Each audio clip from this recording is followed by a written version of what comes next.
1985, amigos, amigas, es un año donde realmente explota mucho el metal, salen muy buenos discos, hay unos con gran producción, otros que quedó muy pobre, pero ahí estaba toda esa oferta que nos hacía voltear, así no teníamos para dónde estar viendo, para estar escuchando tanta propuesta y tantos grupos que venían saliendo con tantos discos, incluyéndome en mi primer álbum, que lo grabé hasta 1992, pero de la banda que tuve en 1985.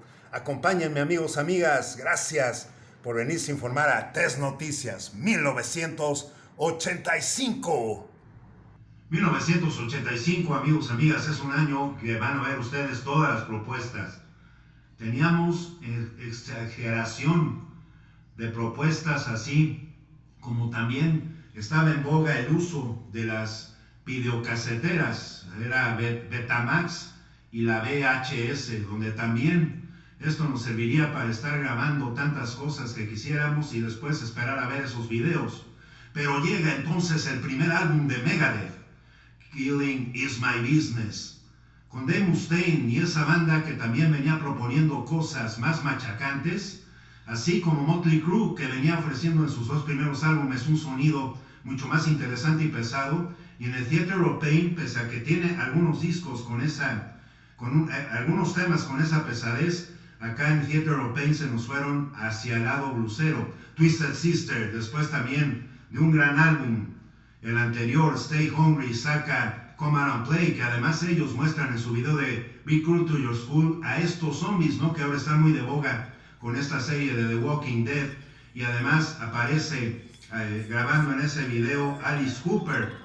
También hicieron mención, así como estamos escuchando, como empieza el disco, para el tema de la película de The Warriors, que también se hizo muy popular a finales de los 70s, y este disco también empezó a hacer divisiones dentro del grupo, donde Mark Mendoza también se separó y estaba muy enojado con Dee Snider. Overkill, de la costa este de Estados Unidos, no se podían quedar atrás, y vaya que Feel the Fire ofrece tanto poder que realmente fue muy bien aceptado este grupo, que disco tras disco a lo largo de su carrera y que siguen activos hasta el 2025. Feel the Fire en verdad es un disco muy recomendable. Corrosion of Conformity también hace su aparición, este tipo de grupos que después se transformarían hacia los casos de Red Hot Chili Peppers, porque era un thrash que era pesado. Obviamente Corrosion of Conformity siempre también estuvo muy presente en la escena subterránea de aquel entonces, y Corrosion of Conformity también es un álbum que llama bastante la atención. Wasp, después de haber sacado su disco Introducción, saca su segunda entrega, The Last Command, un disco que realmente tiene tantas características muy bien cuidadas, con ese heavy metal también de muy buena calidad, de muy buen nivel, donde los músicos se veían y ofrecían esa imagen que por sí misma era explícita. Tenían problemas además de uso de sustancias, de uso de alcohol, y sobre todo con Chris Holmes, ¿no?, el guitarrista, que además fue grabado en algunos videos que sacaron en aquel entonces, hasta las manitas. Dio saca su tercera entrega, Sacred Heart, y Dio seguía demostrando por qué había preferido y tomado la decisión de conformar un grupo con músicos que no tuvieran tampoco problemas de sustancias o de estarse alejando del escenario para también estar haciendo tantas fiestas. Y aquí se denota. En ese mismo año, con esta gira, saca el álbum EP Intermission, un disco en vivo que también hace lucir el sonido que traía Dio en aquellos años y que sirvió bastante, y fue el último álbum que graba Vivian Campbell al lado de él.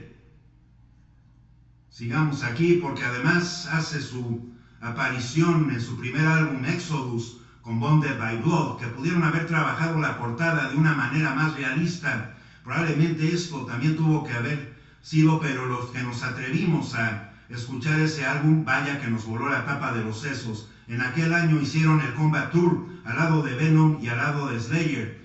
Todas estas tres bandas venían dando un gran empujón a toda esa escena thrashera, metalera, y veniendo demostrando que había muchas más cosas que aún no veníamos escuchando y que eran realmente venían capitalizando el sonido que tantas personas queríamos escuchar. Exodus con Bonded by Blood y obviamente su vocalista Anthrax no se podía quedar atrás después del Fistful of Metal, que fue también un álbum bastante pesado, thrashero, a más no poder. Elevan el nivel, pero con el mismo poder en este disco Spreading the Disease. Comenzaban a hacer también esa conjunción de giras con este grupo llamado Metallica, que también ya venía resurgiendo, que lo venía tomando además para abrir sus conciertos Ozzy Osbourne, y Anthrax con el Spreading the Disease definitivamente llega a marcar la línea, a marcar su lugar con este gran vocalista Joey Belladonna. Además, al mismo tiempo lanzaba también Scott Ian y Charlie Benante, guitarrista y baterista de Anthrax, a su banda alterna SOD, con Billy Milano, ¿no? Que él usaba máscaras. Ahí la vemos con la máscara de 1000 máscaras, el luchador mexicano, y que además ya les había informado que muchas de las cosas que le tenían que pagar de regalías por las letras que escribió nunca se las pagaron.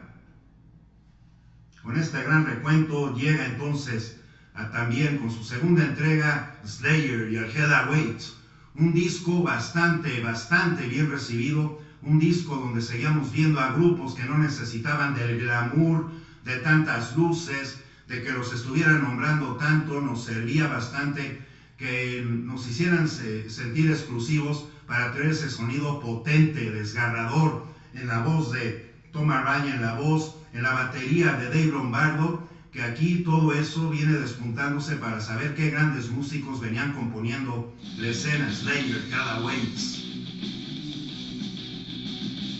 Continuamos con otra banda que también es muy interesante y la escuchamos.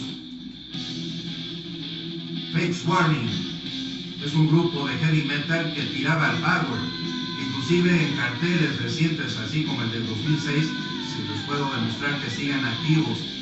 Una gran combinación de entrega, de calidad, de potencia y además una voz también educada, así como lo venía utilizando Anthrax con Joey Belladonna.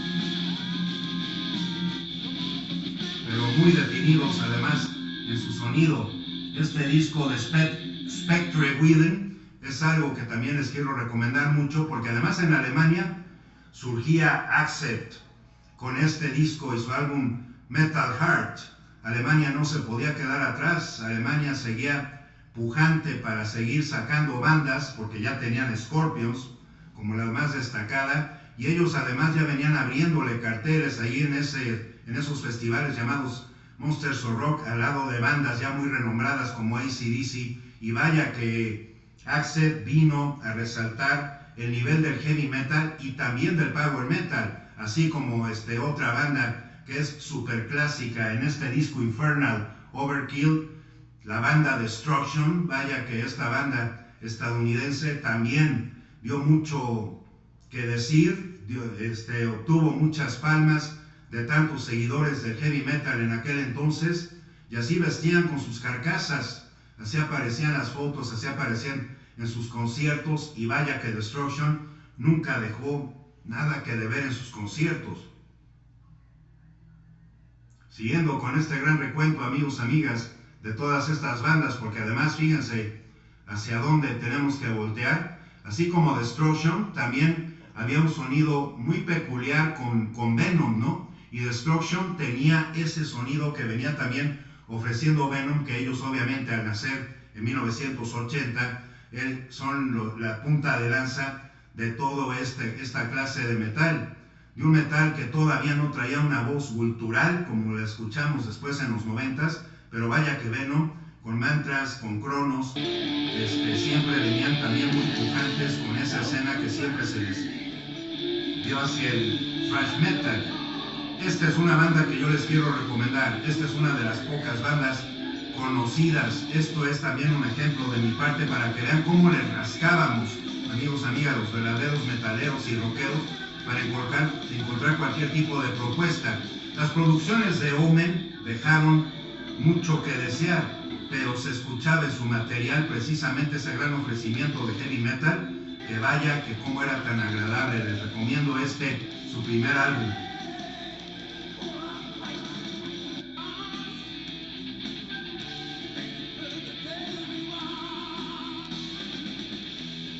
una voz con mucha potencia, una voz bien educada, y también los arreglos en las guitarras que no venían ofreciendo lo mismo que las demás bandas. Eso es lo que también es muy importante decir, así como otra recomendación que les quiero hacer de 1985 y la presentación de Halloween con su disco Tales of Terror, un grupo de power metal que también estadounidense, nos dejó con la boca abierta a tantos metaleros que seguíamos sin darnos abasto de tantas bandas. Halloween, ese es su primer álbum, y los demás que sacaron, los dos posteriores que sacaron a este, vaya que también nos dejaron muy satisfechos.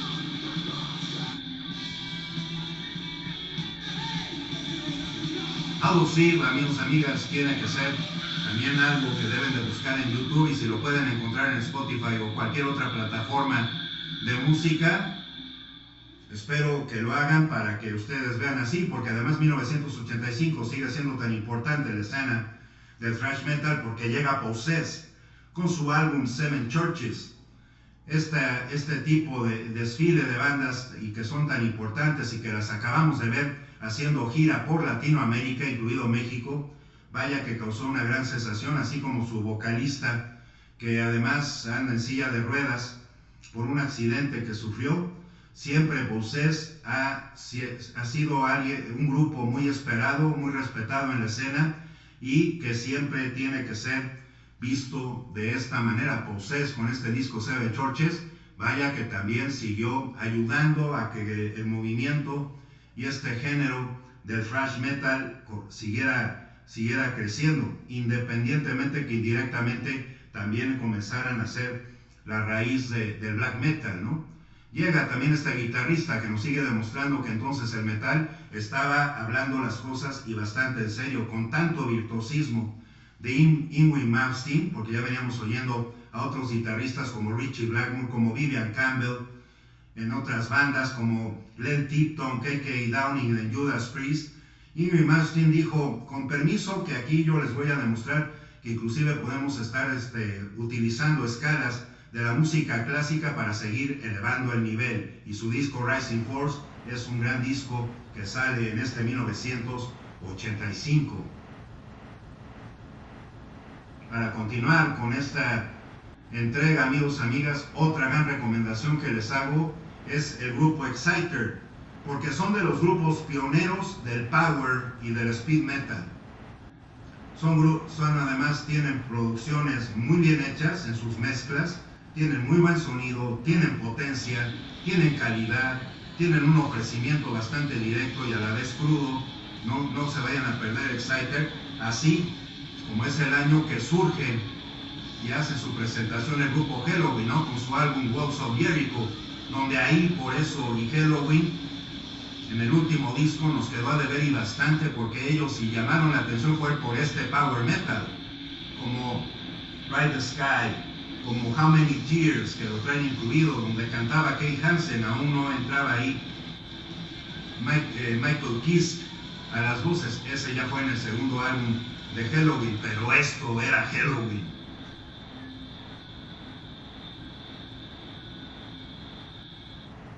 Y en todo eso, amigos, amigas, sigamos, porque hay unas entregas. AC/DC, que saqué este álbum Fly on the Wall, y que hicieron una gran gira, una gira extensa, sacaron videos.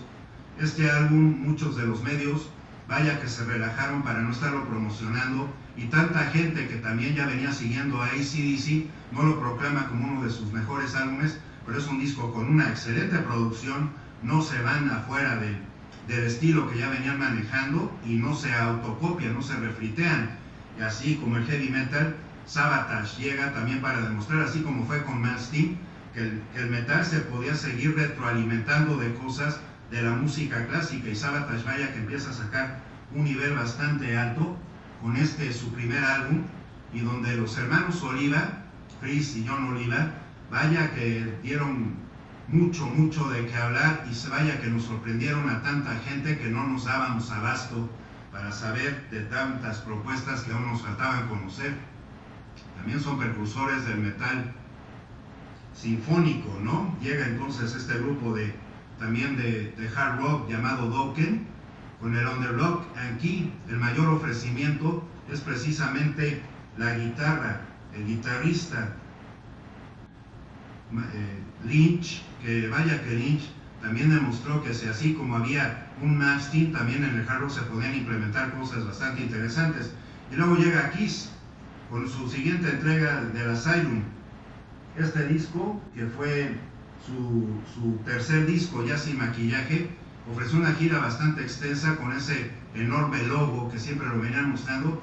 Lástima que Paul Stanley y Gene Simmons quisieron vestirse de vedettes, pero trae de las mejores rolas que se puedan oír como I Am Alive y Trial by Fire, son muchas más pesadas. Y otras propuestas, pues fue obviamente el primer disco de Stryper, Soldiers on the Command.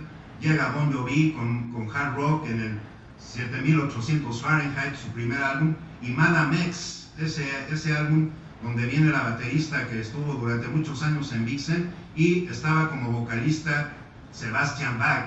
Así es, ahí es donde empezó el vocalista que estuvo después en Skid Row. Hasta luego, amigos, amigas.